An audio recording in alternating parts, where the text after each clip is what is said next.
Episode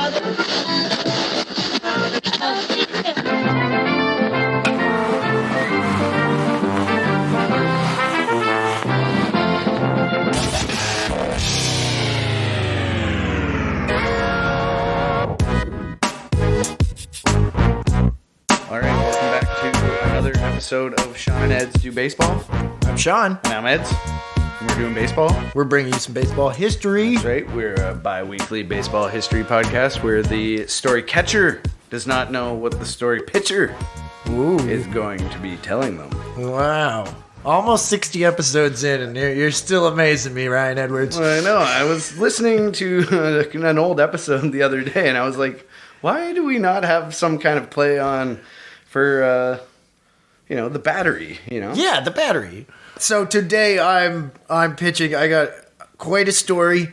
I'm excited, Edsy, to share this story with you, but I'm a little bit worried. Why? Because I think you will have heard of this person before. Okay. But I'm just saying. Maybe? Maybe. I'm going to be very excited if you don't know this person right off the start. Would I be embarrassed if I didn't know this person? No. Let's just say that this is a person that's let's just say famous for not baseball. Okay, that's interesting. Yeah. For this podcast, that makes no sense. No, baseball is hugely integral to this whole story, as you'll find out in the coming 45 minutes or whatever. But no, I just think if there's anyone I know that. When I said, oh, this person, I didn't know who that was, you'd be the one that's like, what? Of course. Oh, okay. So, that's all I'm saying. Those are some big shoes that you're giving me to fill right We're off. going to find out right away. I'm just going to say his name in like 10 seconds. Don't say it in 10 seconds. Say it in a few seconds. All right. First, we tell the people to follow us on Twitter at Doing Baseball. Follow us on Twitter at Doing Baseball. And on Instagram at Doing.Baseball. And on Instagram at Doing.Baseball. And of course, thank you for listening to us on Spotify and Apple Podcasts and wherever you're listening to us on Podbean. Give us a review, a rating. We would appreciate it very much. And again, thanks for listening. 100%. Yeah, okay, you can say the name now. Ready? Can I wind up? Or should I go from the stretch? Wind it up. All right, here we go. Charley Frank Pride was born on March 18th, 1934. I know who Charley Pride is. Of course you do. You know who Charley Pride is. Don't give it away for all the listeners who don't. But I knew you'd know who Charley Pride is. So he was born March 18th, 1934 in Sledge, Mississippi to Mac and Tessie Pride. Mac and Tessie Pride. Yes. Great names. Yes. Well, actually, Charley wasn't actually his name. No. His parents intended to name him Charles Frank Pride. Charles? Yeah. So like singular? Like Charl. Like, just basically Charlie without the Lee. I've never heard of that before. Is that common? No. Did you look that up? No. You should have. I failed you. Anyway, I'm sorry. Okay. I'm literally in sentence 2. All right. This is how this is going to go. So it was a clerical error because obviously Charles is not a common name. Okay. Enough, but it could be a little bit of racism in there. He was a black family in the South. So on his birth certificate, his name was legally Charley Frank Pride. Okay, so you're saying that his parents wanted to name him Charles, but... They did. Right, but the bookkeepers down at the...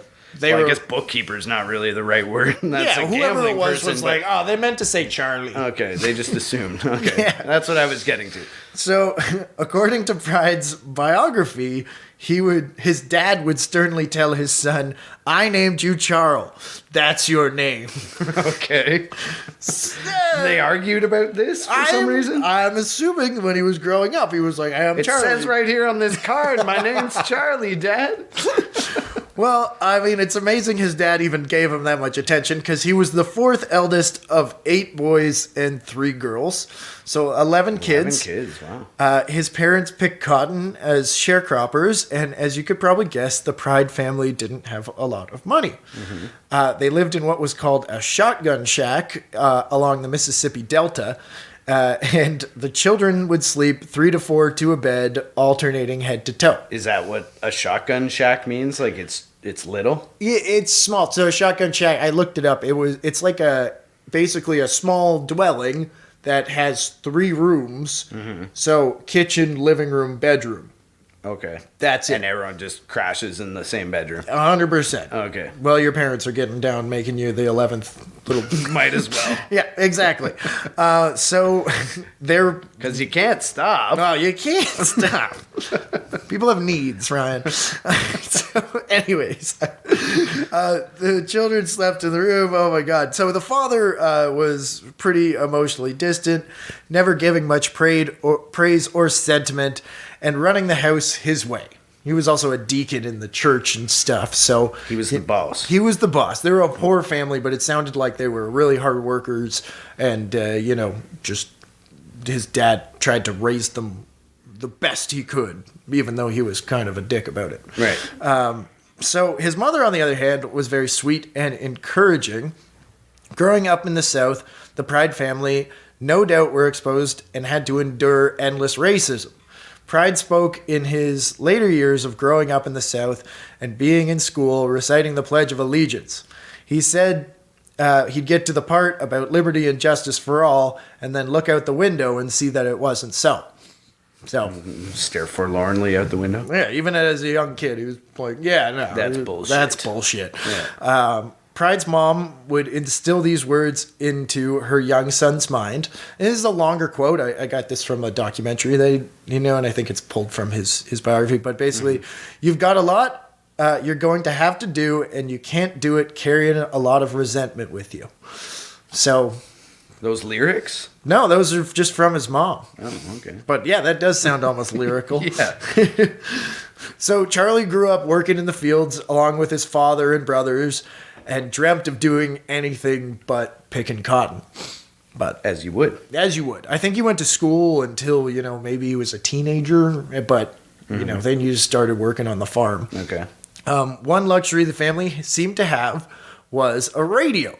His father would tune into the Grand Ole Opry on the family's Philco radio, and Charlie fell in love with the music and was regaled by the singing and guitar playing of Roy Acuff, Ernest Tubb, and Hank Williams. Nice. So those you don't know, the Grand Ole Opry's from Memphis, and it's a radio show that was founded back in November 28th, 1925, and still going on to this day. It's the first radio show. That's an exaggeration, but no. Yeah, but it was like a big country music showcase. Right. The Grand Ole Opry. Okay. Yeah. Right. So this is what his dad would tune into because his dad's in charge of the radio. Right. And this is what the music, at least, he fell in love with. So, and he bought his first guitar at age 14. He literally learned to play the guitar just by listening to the Grand Ole Opry and kind of strumming along with all the country music folk. Talent. Yeah. So some of his siblings would make fun of him for playing a white man's music, but Charlie just loved it. He became quite the musician, but at the same time, he developed into quite the baseball player too. Really? Yes. So honestly, Pride didn't see any future in music for him. Charlie saw baseball as an escape from his life and a way to change his fortunes. And I quote, "When I saw Jackie Robinson go to the major leagues, I said, there's my way out of the cotton field." So it was as inspirational as... Yeah, and I think... so. They hoped it would be, I guess. Yeah, so Pride was born in 1934, so Robinson's breaking through, when he's about 13 years old. So it's like perfect time for a kid to, see that and say, well, screw this life. Like, I'm going to go do... what that guy focus on this game and get to that point. Yeah. So along with his older brothers, Mac and Ed, the boys would practice and hone their skills. Their father was a deacon, as I mentioned, and he'd punish the boys if they got caught playing baseball on a Sunday. But the boys would still... You're playing the baseball behind my back? Exactly. It's pretty fucked up, actually. So the boys would still sneak out and go play baseball. And he would almost always catch them and I quote, "whoop them later with a leather strap." Well, at least it wasn't with the bat. Yeah. I mean, not that it's any better. I'm not defending it. Yeah, a little bit better. It's still child abuse, but better. He's a church-going man. It's the hand of God, putting some discipline into these kids. They can't even messing around on the Sabbath. That's enough of that. Okay. So, anyways, Charley had a heck of an arm and wanted to be the best. Quote, "When they ask who hit the most home runs, I don't want the answer to be Babe Ruth. I want it to be Charley Pride. When they asked who was the last ball player to hit 400, I don't want the answer to be Ted Williams. I want the answer to be Charley Pride." That's what Charley said his mindset was. I admire his ambition. Yeah.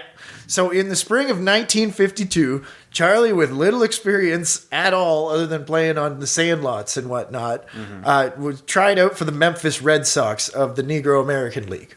Okay, so he's like 18? Yeah, he's 18. Okay. Weird part about this, somewhere I write it in there. Actually, I'll just wait to get to that because he's 18. Yeah, he is, but he's lying. He did not make the team, but he did make a strong impression.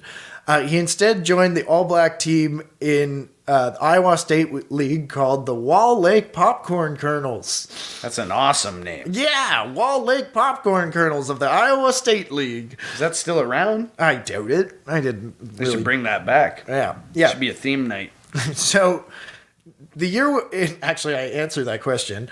The year in Iowa would end prematurely as Pride was cut and the team disbanded. There we go. Pride said they would sometimes go without pay, especially when it rained and games were canceled. So they'd go without pay, and for the guys, they were so poor, they said they would go without food when the game was rained out because they wouldn't get their cut of the gate. Pride said he resorted to eating weeds and roots on like the roadside to fill his stomach. Be like pulling over and picking Queen's Anne's lace and having forest carrots. Yeah, exactly. That's they were like pulled over a bus. They have to forage. Yeah, so I mean, you're gonna see with Pride, like who he is, I guess, but like just how he got to be who he is pretty fucking spectacular. Mm-hmm. Well, I'm amazed already. And then he's like not eating because it rained, and he's like, all right, well, let's pull over and get some fiddleheads out of the forest, I guess. Yeah. So, yeah, still, it was better than the cotton field, and Pride continued to chase his dream. He returned to Memphis and the Memphis Red Sox, and this time his dream came true. So I think he comes back. It's really hard to find the statistics and stuff like that, but basically my recollection, I wasn't there. Yeah. My reading of the story from a few different sources is he this team disbands it. He comes back and he gets a shot with the Red Sox later that year, even though he didn't make it from the beginning of the year. Well, you said he made a good impression. So. Yeah. So from what I can find, he didn't make a huge impact right away, but stood out to his teammates because of his musical talent. Oh, okay. And they're like, well, he's pretty good at guitar. We'll bring him. It's like, does he have a car? Yeah. So I should also say, because I honestly, I'm not sure I read through this before, but I'm like, do I say? So he's a pitcher and an outfielder. Okay. Like pitcher right field. That's kind of what he does. He hits well. As you say, he wants home runs, but you'll see, he gets a bit more known for being a pitcher than anything else. So he would sit on the back of the team bus during the long drives and serenade all his teammates and coaches with his wholesome country voice. He was just 18 years old, but for some reason he claimed to be 15. 15? Yeah. Okay, I guess he 50. No. I'm 50. I'm 50. Son, I don't think so. Yeah, I'm in great shape. I didn't like my voice. Okay, so right, we're in the mid 50s or so, and this is not a great time for the Negro Leagues as talent was being poached left, right, and center for Major League Baseball, right? So once Jackie Robinson and Minnie Minoso and all the guys, all of a sudden the floodgates open, and the Negro Leagues become kind of a tier 2 league, which is, there's still a lot of talent and Major League talent in the Negro Leagues. It's just not as abundant as it once was. Yeah. So Pride was no no phenom. His young but his young, strong arm and big curveball brought attention to him from the big leagues. Okay. So 1953 season, Pride is one of those guys that gets eaten up by the major league system. Mm-hmm. New York Yankees signed Pride. I was just going to say, did he go to the Yankees? Because Mickey Mantle is a huge country music fan. Country music? That's true. I guess we'll give it away. But you said he was playing country music on the bus. Who knows? Maybe he becomes an astronaut, Ryan. I keep calling you Ryan I know, today. it's weird. It's weird, Edsy. What is going on? That's my name, everybody. Just one of those days I just feel like addressing you by your first name. So he's signed by the Yankees in 1953 at 19 years old. He's given $300 for someone who grew up in a 3-room shack and had been eating shrubs by the roadside a few months earlier. This was a huge break. Huge, yeah. Pride said you could pick cotton all season and not make that much money. He was definitely right. Mm-hmm. Pride was sent to the Class C League in Boise, Idaho. He was raw and said he probably overworked his arm, throwing too hard and too early in his routine. He was soon demoted to Class D Wisconsin League at Fond du Lac. He was hammered by the hitters in Wisconsin and was given a train ticket back to Memphis, where he rejoined the Memphis Red Sox. All right. So that didn't work out very good. No, it did not. Mickey Mantle was like, his songs suck. Send him back. Well, at this point, he's just on the back of the bus singing away, still dreaming about being a pitcher or a home run hitter. So in 1954, Memphis manager Goose Curry took Pride and Jesse Mitchell with him as he tried to start a new team, the Louisville Clippers in Kentucky. Unfortunately for everybody, the new team had no money, and when the team bus broke down, the Clippers had no way of getting to games to make money. They're stranded? Yes. So a decision had to be made. Pride and Mitchell were traded to the Birmingham Black Barons for cash, so Curry could buy the team a new bus. Jesus, times are tough. Times are tough. So Pride would joke about it being him and Mitchell being the only baseball players ever traded for a used bus. That's like, it's not even a joke. Yeah, they were traded for the bus. Yeah, it's just we needed a bus and they needed some players. Yeah. So he's on the Birmingham Black Barons now because the Louisville Clippers needed a bus. Right. He was outfield and pitcher, I do mention it, and his career was not going as he had hoped. He's 20 years old now. He's already washed out of the Yankees system, but he's got a lot of tenacity, and he keeps pushing his dream. But other things are getting in the way. He gets released from Birmingham. Not because of poor play, but because of his talent off the field. The daughter of Black Barons owner William Sue Bridgeforth, Gail Jordan, would later say about her dad releasing Pride. He had to release Charley from the team, not because of his playing ability, but because he kept everybody up all night on those long bus rides with his singing. Players were always too tired to play the next day. So you'd just be singing in his hotel room, I guess? Or on the bus. Yeah, and everyone would be like, shut up, Charley! Shut up, Charles. My name's Charles. I don't know how much truth there is to that, whether that's just a joke, but, you know, he gets released. Clearly he wasn't good enough that he could just karaoke all night on the bus and get away with it. Right, he was no Phil Linz. Yeah, exactly. So Pride is not giving up at this point. He heads southwest to El Paso of the Arizona-Texas League. He must have sung too many songs there as well because he's cut, and he ends up with Nogales Yaqui of the Arizona-Mexico League. Mm-hmm. After the early disappointment in his career, things began to look up as Pride once again returned to the Memphis Red Sox. Again? Yeah. Like, let's take another chance on Charley. Yeah, he's a good guy. You know, his songs aren't that bad. They're not that bad. Probably getting better by this point. Pride hit for average in power, and his arm was as powerful as ever. Okay. He's been strumming a lot. Yeah, he's made it until he got hurt. Oh no.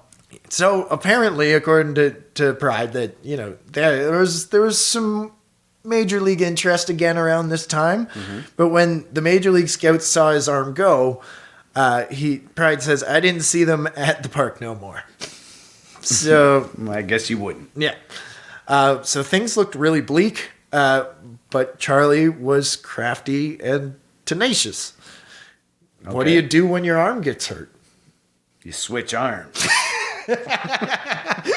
I mean, that would be awesome. No. Okay. Charley Pride developed a knuckleball. Oh. Right. That's the other thing you do. Yeah.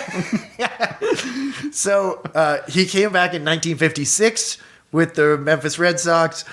He was an all-star that year, and he won 14 games and hit for average and power. He was just fucking Shohei Ohtani of the league. Nice one, with a Charley. Yeah. So back when you were... So he's doing both, so he's still hitting. Yeah, he's playing a little. He played a little outfield and pitching. Okay. So he's an all-star in '56, and that meant like a big stage. So Pride toured the South with the all-star team. So I believe what it was the Negro League all-star team would tour in the off season with a team of major leaguers, other black major leaguers that was put together by Willie Mays. So it was like a showcase. Right. So it was like the Negro League all-stars versus the black Major League All-Stars. Right. And guess how that went? Wait, so the MLB team was put together by Willie Mays? Yes. Oh, okay. Yes. I'm going to guess that the MLB team mopped the floor with them. Oh, they fucking shit kicked them all over the West. Yeah, okay. Or all over the South and the West. Right. Because that's where most of these, because it's wintertime. Right. So, yeah. The All-Stars lost 16 straight games to the Major League. No, that is brutal. But because baseball, of course, the All-Stars eventually got a win with Pride and his knuckleball locking it down with 4 scoreless innings to end the game in Victoria, Texas. The game was 29-23. Yeah. I think it was. Yeah, what did I say? I think it was like a 3-1 game or something like that. But anyways, Pride comes in the top of the 6th and finishes it off. Goes all the way to the end. So I think he even got the save or something. So it was most certainly a high point in Pride's career. And Pride would boast, Hank Aaron never got a hit off me during that whole tour. Hey, that's something to say. That's something to say. Hank Aaron never got a hit off me either. But did you ever pitch to Hank Aaron? Well, you don't know that. I don't have to say that. Oh, man, I just thought of something terribly morbid that would get us. No, we're going to cut this. We're going to cut this. I just picture you pitching to like Hank Aaron's grave, being like, struck you. I'm sorry, Milwaukee and Atlanta. Okay, 22-50. Okay. So, stop it.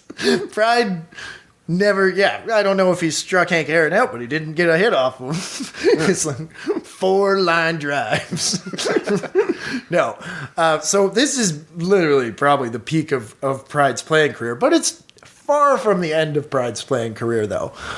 His life off the field took a step forward in 1956 as well, as he met his wife, Rosine Corin. I'm going to say Corin. She was a waitress that worked by the ballpark when Pride started courting her. Rosine, unlike Pride, had finished school, went to college, and even cosmetology school. She was a bright girl from a good family, and most importantly, she followed baseball. Mm-hmm. Pride said... So she knew who Charley was? Well, kind of, but she was at least impressed by him. Probably not. Pride said she was smart, beautiful, independent, and could explain the infield fly rule. What else could a guy want? Nothing else, apparently. There you go. Charley. Yeah. So Pride wrote that in his autobiography. At first, she didn't talk to Charley, but Charley bought an Amos Brothers record and purposely left it at a restaurant so he would have an excuse to call the place and come back and get it. The old leave behind, the old Costanza. Yeah. And once again, this is hinting at the future, leaving behind the Amos Brothers record and stuff like that. The two would be together for nearly 65 years, having a son and a daughter. Life was coming up roses for Charley Pride, But in November of 1956, he got a letter in the mail that changed everything. So he is an all-star. He's just toured the South, getting Hank Aaron out. And then Charley Pride is drafted.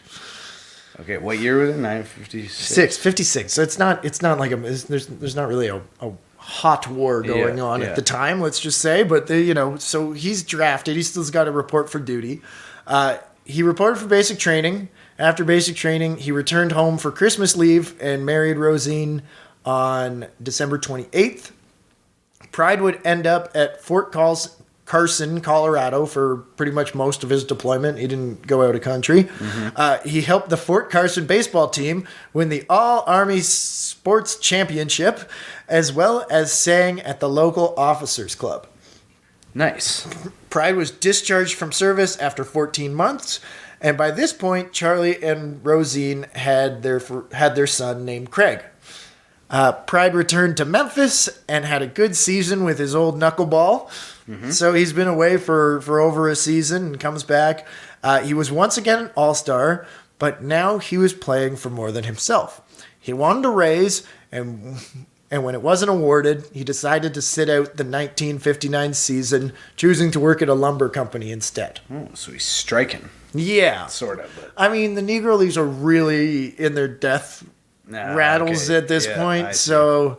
he's just probably kind of like, this will be better anyway. Well, he's got to make money. Pay me. Yeah, exactly. Yeah. This pays.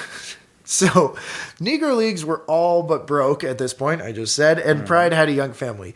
He still had the dream to pitch in the show, and in the winter of 1960, Pride responded to an ad in the Sporting News inviting players to try out for the Missoula Timberjacks of the Class C Pioneer League in Missoula, Montana.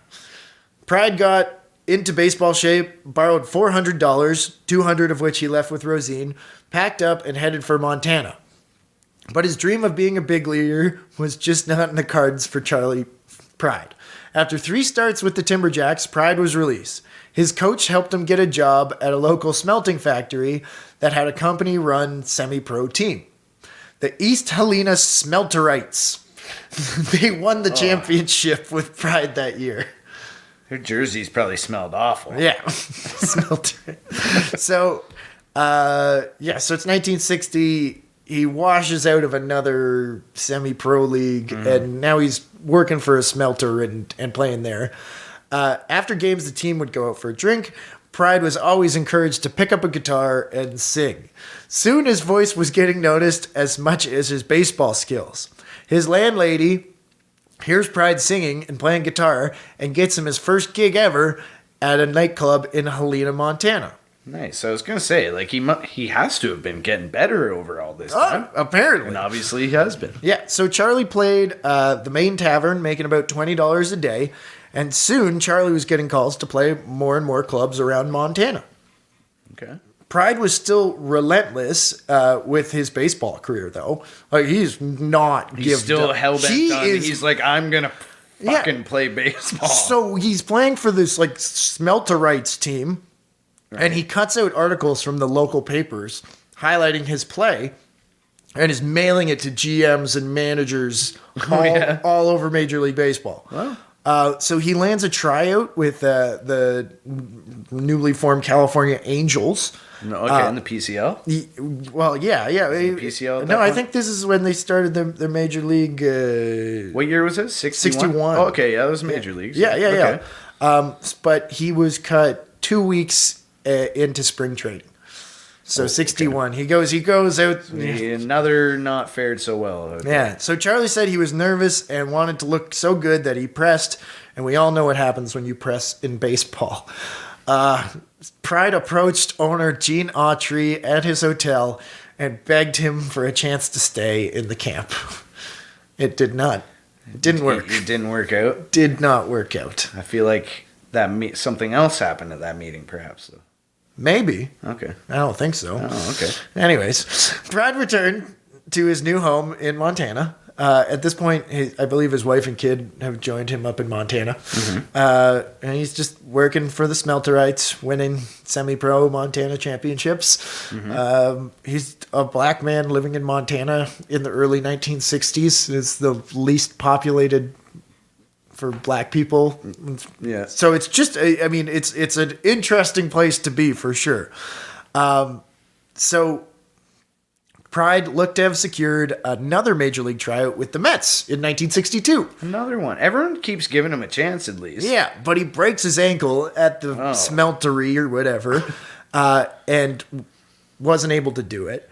He would try again in 1963. Jesus. Now, if you don't know, the 1962 Mets probably could have used Charley Pride and his knuckleball. They were awful. They were 40, 120, and 1.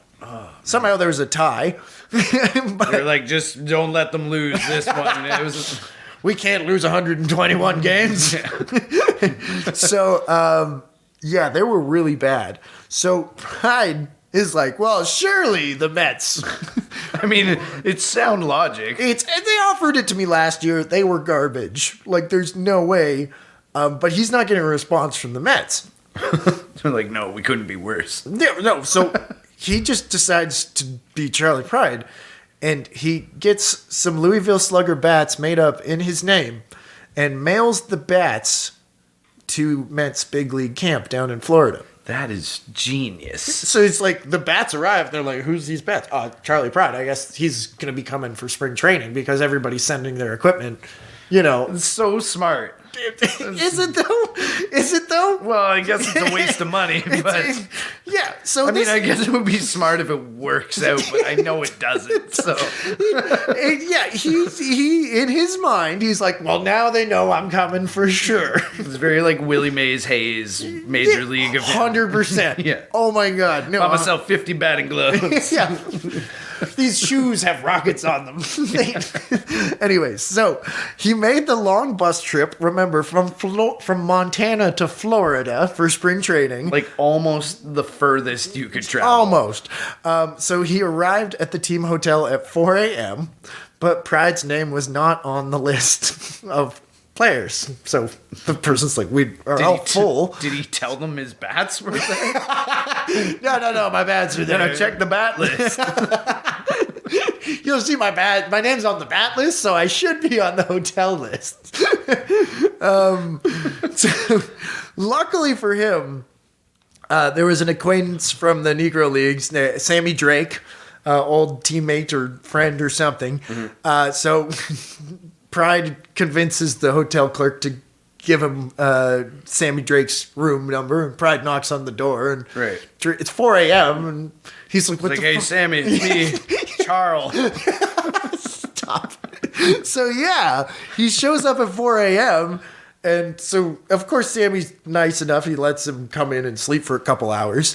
But when the team bus pulled in the next morning, Casey Stengel and the Mets did not. They didn't let him on the bus. They did not let him on the bus. I feel like Casey Stengel, if anyone was going to let him on the bus, it would have been Casey Stengel. Well, he might. Was Casey Stengel? Can you fly a plane? Casey Stengel probably. I mean, it's old white manager, and we got a young black kid that's just showing up. You know, I don't know if it necessarily.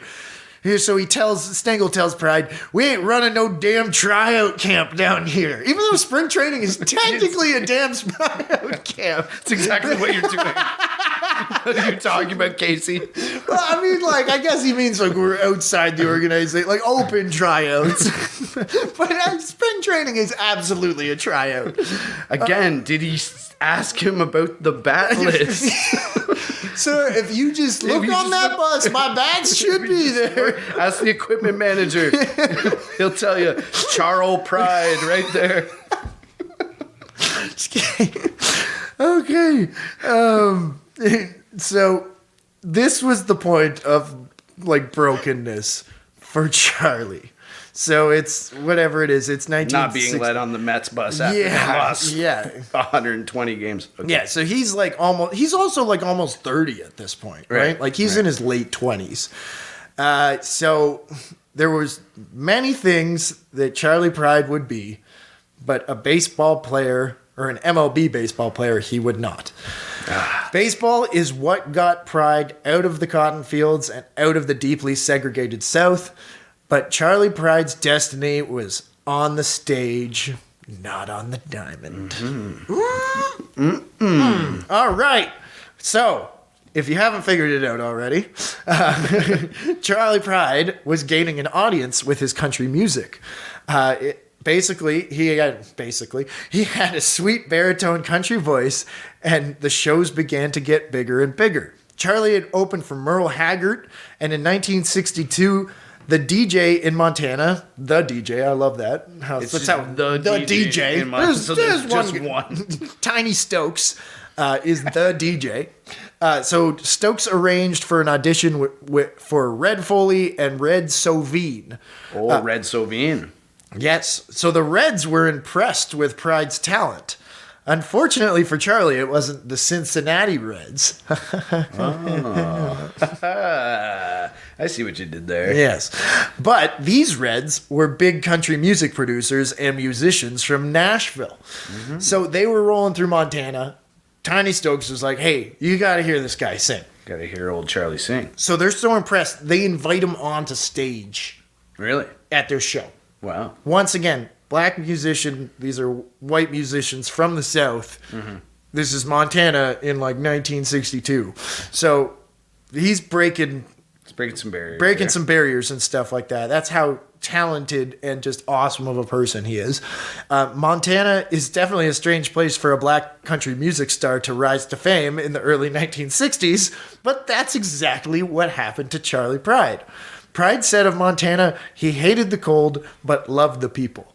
So, honestly, it's like kind of, I feel like maybe Montana just had that kind of like country vibe without the like deep segregation. Like if you want like cowboy scenery, go to Montana, man. 100%. So when Pride was cut the following year from Mets camp in Florida, the team bought him a ticket home, but Pride requested his bus stop in Nashville. So he's just been ruined by Casey Stengel. I would like to change to a horse and carriage in Nashville. he switched out his ball cap for a cowboy hat. For a 10-gallon hat. And he's being just as tenacious as he was with baseball teams. Well, why wouldn't he be? Well, exactly. Pride was desperate and decided to just take a shot, just like he'd been doing all those years on the ball field. He hoped that the Reds had spread word of his talent and went looking for folks in the country music industry. Mm-hmm. So, to slow things down and put this into historical context, Pride was a black man singing country music in the middle of the civil rights struggle, and he's walking into Tennessee. Yeah. And just like, hi. I mean, like, hi, listen to me sing. Yeah. So here's Kiss an angel, good morning. Thank you. This is the equivalent to Vanilla Ice walking down the streets during the LA riots and trying to rap for people. Right. This is not. It's that hostile. That is not. That's the kind of thing that is how tenacious. That's how wildly just. I feel like Charley Pride deserves more credit than Vanilla Ice, even though that didn't happen. No, I was just thinking metaphorically. Right. Yo, Charley Pride. No, that's what I'm saying. That's how much credit you need to give him. Is in the middle of the civil rights struggle, in the middle of the South, he just had the balls to just be like, do that. I'm a country music singer. Like who the fuck does that? Mm-hmm. Like, anyways, Charley Pride. Yeah. So he knocks on doors of these 100% white music producers in Nashville, trying to sing him a song. He tried his best to get past the front desk with little luck, but Pride ended up running into Webb Pierce, a huge music star of the era. Pride, without a thought in the world, walked up to Webb Pierce and said he had come to sing him a song. Specifically came to sing you a song, Webb. Yeah. Wow. Okay. So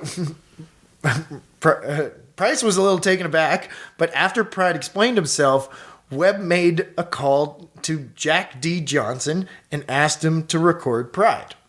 Jack D. Johnson's just kind of like a sound engineer guy. He's not really doing too much at this time. He's kind of trying to find his way. Mm-hmm. When Pride started to sing for Johnson, Johnson got super racist and was like, no, sing in your natural voice.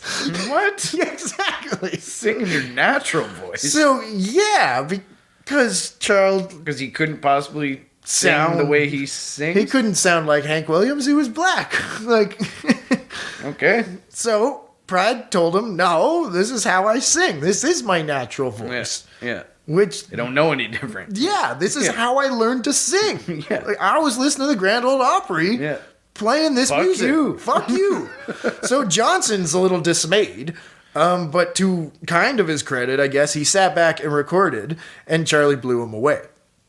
Johnson offered to manage Charley, and had... It's like picturing like a semi-racist like white man just confused, but still recording. This is the thing. Like with this, like Charley Pride, there's a ton of biographies and documentaries and stuff. I really focused on the baseball start of this, but the country music part is wildly good, but much shorter, and you'll even see I rounded off with baseball stuff too. So I definitely the musical side of things I didn't dig nearly as deep as the baseball side of things, but Johnson essentially, I think he was more of an opportunist than he was, not racist. Right. I think he saw the talent and was just like, oh my goodness. So he actually drives Pride to the bus stop so Pride won't knock on any more doors. He's like, no. Now you go home to Montana, and then you go home, back there, and I'll have a contract sent to you.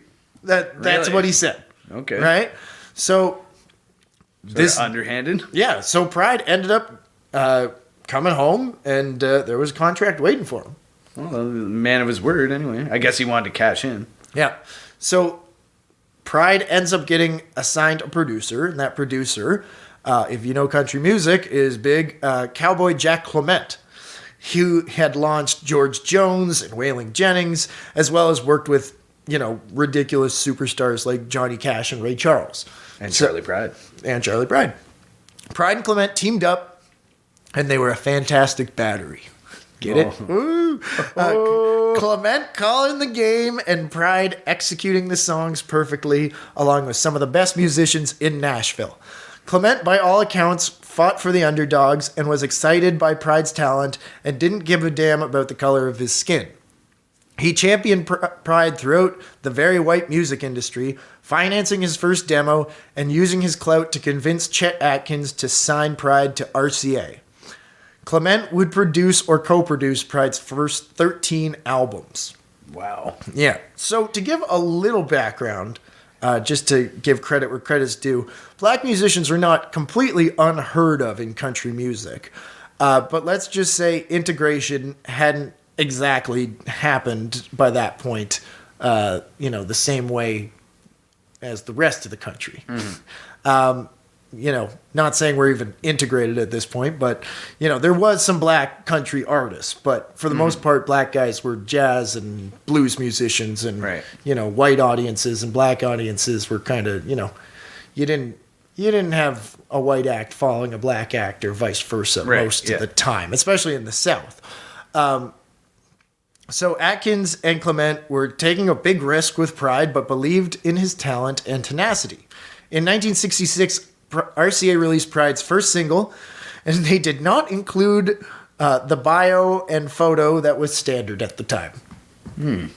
Interesting. Why? They probably just forgot. Yeah. They probably just forgot. I'm assuming that's probably what happened. Yeah, no. So here's the thing, though. It sounds super racist. Yeah. It's... Because... It is. It is. But here's where I think... And I'm probably wrong, but here's where I think they were probably actually doing something for Charley.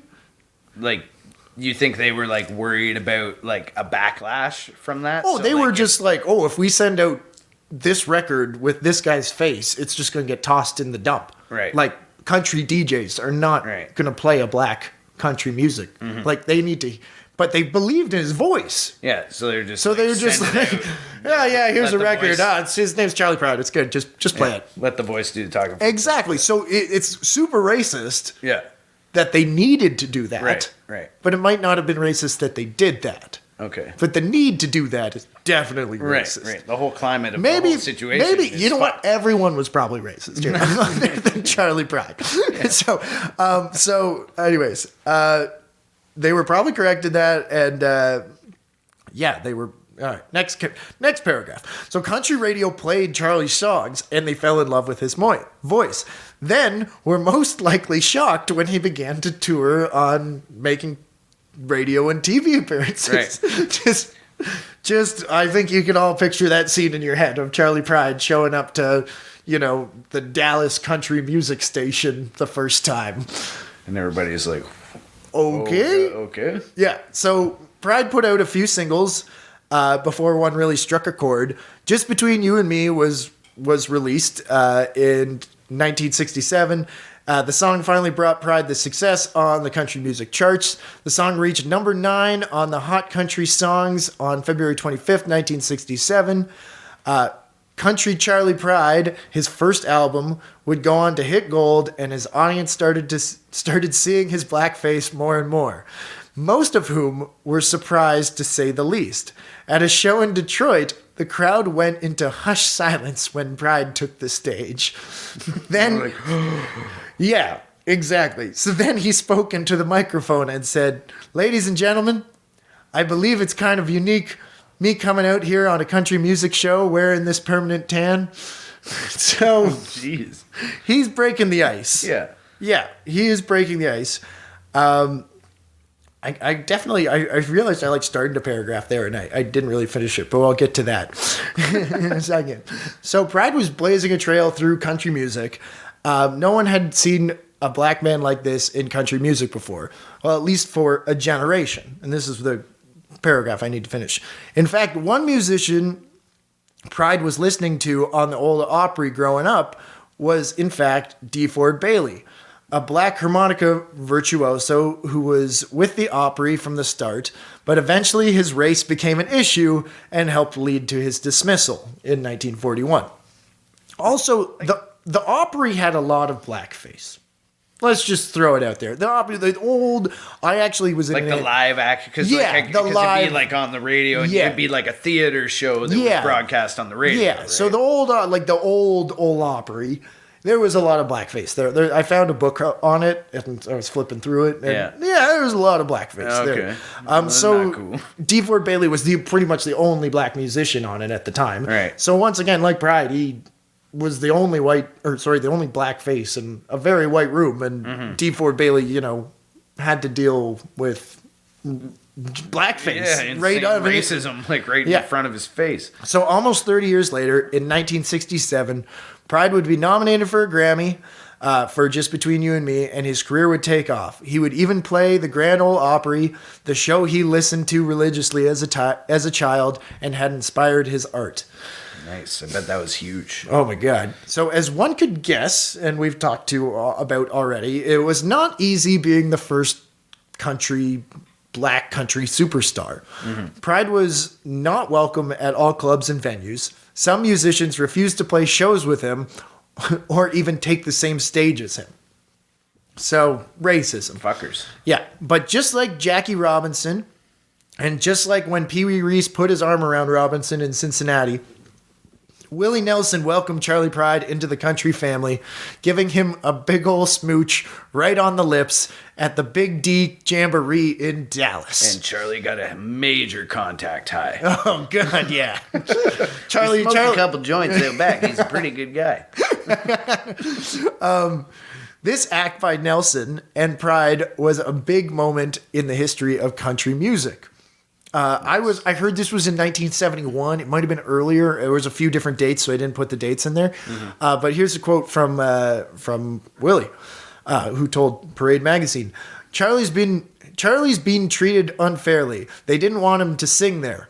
The owner of the club, who's a real good friend of mine, was a solid redneck, and he didn't want him there. So I kissed Charlie on the mouth. I was just trying to ease the tensions a little bit. Like, So Willie takes the Pee Wee Reese arm around and just cranks it up to 11. Yeah.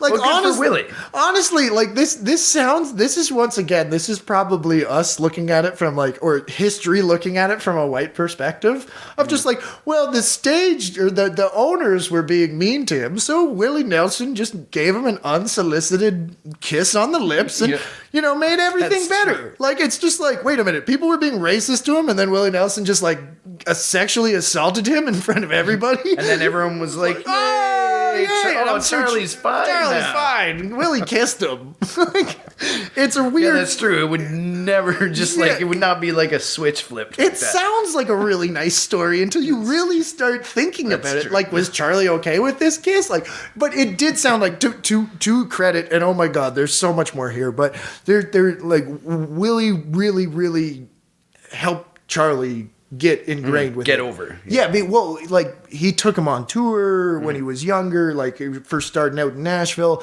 And I think because Willie was like the hippie, right? And some people didn't like Willie because he was a long hair weed smoker or whatever. Yeah. So he kind of related to Charlie and, well, you're a black guy and I'm a hippie. So, like, nobody likes us. So we'll team up and I'll kiss you. Yeah. But they are great. They were great friends. Right. Yeah, really weird story there. In 1971, Pride released his biggest hit, as Edsy alluded to, Kiss an Angel, Good Morning. Kiss an Angel, Good Morning. He was Country Music Awards top male vocalist that year and won 2 Grammys as well. So 1971, he is basically as big a country star as you can be. If you're winning the Country Music Awards top male vocalist, that's huge. Yeah.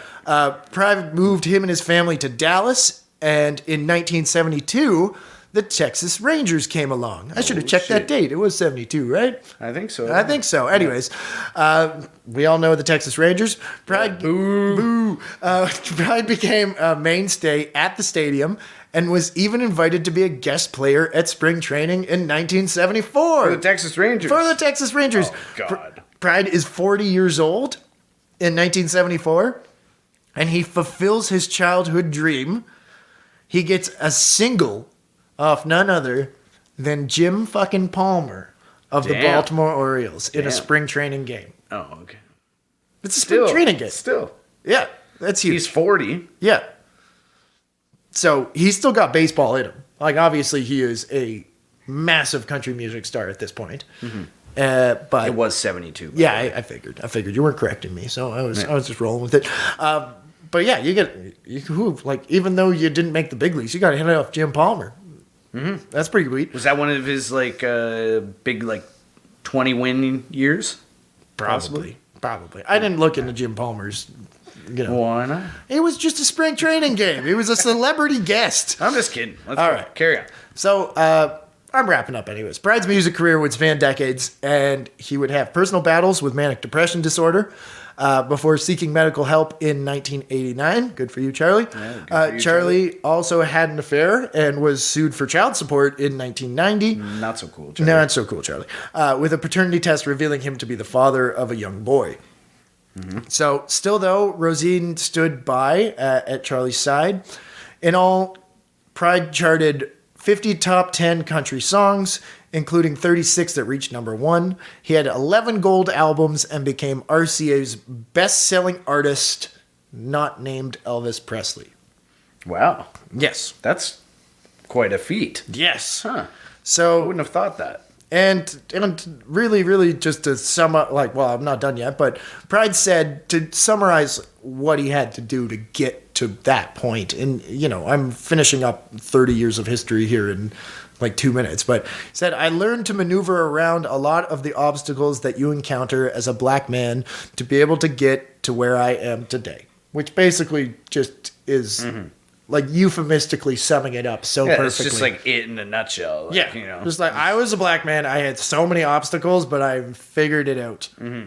In both fronts. He was just tenacious as hell, going and going and going in his baseball career until he's essentially 30. Yeah. All the while continuing to hone his skills on the guitar. Yeah. And his vocals and everything and entertaining, well, possibly entertaining.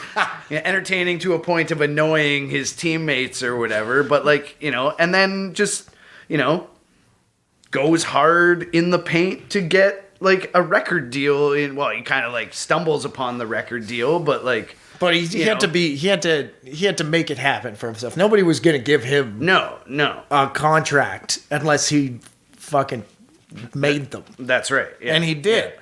So he was inducted into the Country Music Hall of Fame in the year 2000, which designed itself after Cooperstown, including the bus and bio of the musicians enshrined there. So if you go to the Country Music Hall of Fame... They have, like, Cooperstown style, like, bronze bus? It almost looks identical. Really? I saw Charley Pride. So it looks like you could put it in the... Where is it? Nashville?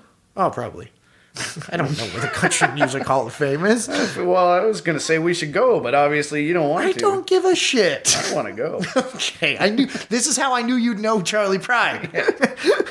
So... I'm looking it up. I'm not done yet. You're going to listen to me. I'm still listening. It's in Nashville. Yeah, of course it is. So in 2010...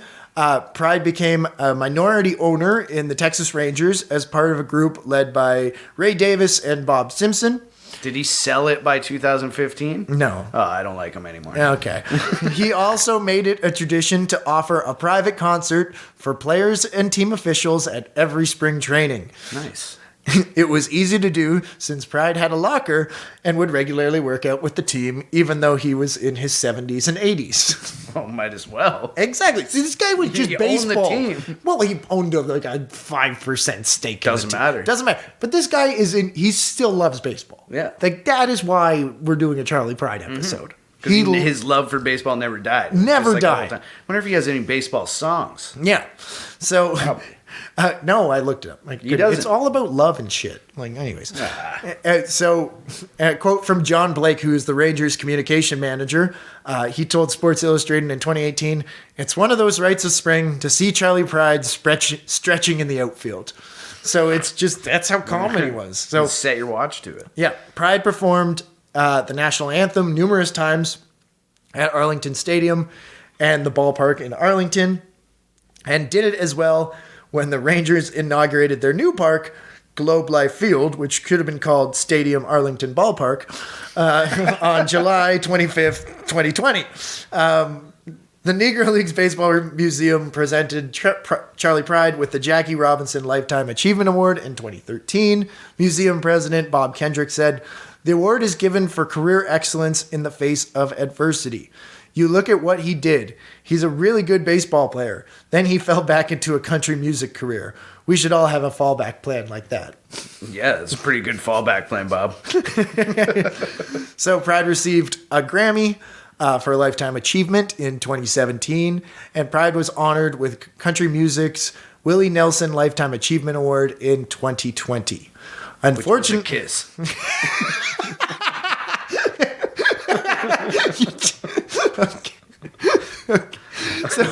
Okay, why are we laughing?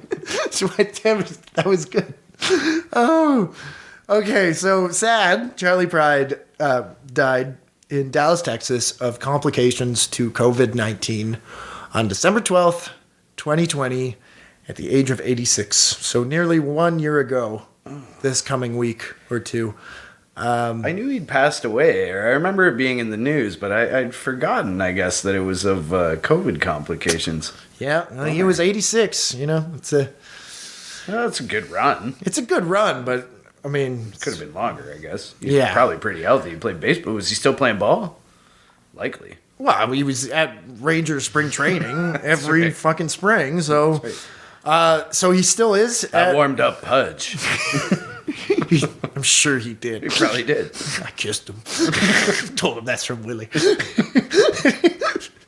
So the Rangers honored Pride this past spring training by naming Field 2 at their spring training complex in Surprise, Arizona after him. So it's just like a little backfield, but it's Charley Pride Field. Charley Pride Field. It's Charley Pride. It's Charley Pride. So That's Charley Pride. So I was just saying, there's lots more stories on his music career and all his accomplishments there. I really wanted to focus mainly on baseball, but I obviously couldn't tell the Charley Pride story and just be like, and he became famous as a singer. Bye. Yeah, well, yeah, you couldn't leave that out. Yeah. He's no, that's you're right. I knew the person. Yep. As you predicted, but I didn't know a fully detailed story of his life. So thanks for telling me that. I guess if I had really thought about like the timeline of when he was born and when he grew up and when his career would have happened, yeah, I guess I would have given more thought to like, what kind of barriers he was breaking at the time. But yeah, that's a great story. Did you know he played baseball? I did know he played baseball. Yeah, see, that was what I was worried about. I knew that because from my friend Bruce. Your friend Bruce? Bruce told me that he was a baseball player, and then I looked that up briefly for a little bit, but I didn't know the whole story. So yes, well, yeah, that is. I mean, it's an amazing story. I liked his music. I was listening to his music while I wrote this. It's good. It's a lot of love stuff. I searched his. I probably read 15. I feel like that's what a lot of country music at that time was. Oh, it's either like it's love or I'm wasted. Yeah, I'm so drunk. I'm in love. Yeah, I was in love. Now I'm drunk. That's right. Yeah.